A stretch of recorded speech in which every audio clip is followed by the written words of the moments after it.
All right. Hello, everyone. Good morning. I love that there's always that like awkward pause on some of the platforms as I go live there. But oh my gosh, and the hair as I go live there, but it hasn't actually gone live on the other one. So I'm just like staring awkwardly at the camera and fixing my hair.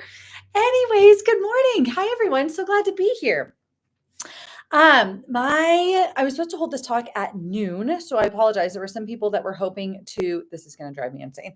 There were some people that were hoping to make this live, but we had our nanny call in sick, and so having to pivot, right? So I'll have my daughter the later half of the day, which is always fun, and I'm grateful to have that kind of flexibility.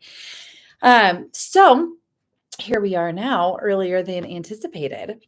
So today I'm super excited. We're going to talk about a topic that's trending. I feel like I'm hearing all about this in like on podcasts and blogs and I don't know, other outlets, media outlets. But a lot of people are talking about metabolic health. And it's a very important topic. So it deserves all of the attention that it's getting. But I can also understand where there's some confusion around it. Like if you're not in nutrition or the world of health, you're probably like, what does metabolic mean? And the extent of it is, do I have a fast or slow metabolism? And that's what most people where their mind goes. But the reality is there's so much more to metabolic health. And we'll we'll we'll talk about today, of course, what it is. This is kind of metabolic health 101, but we'll talk about what metabolism is, and then we'll talk about why metabolic health is what I would consider one of the foundational pillars of optimal health and optimal nutrition, meaning eating in a way that supports your metabolic health.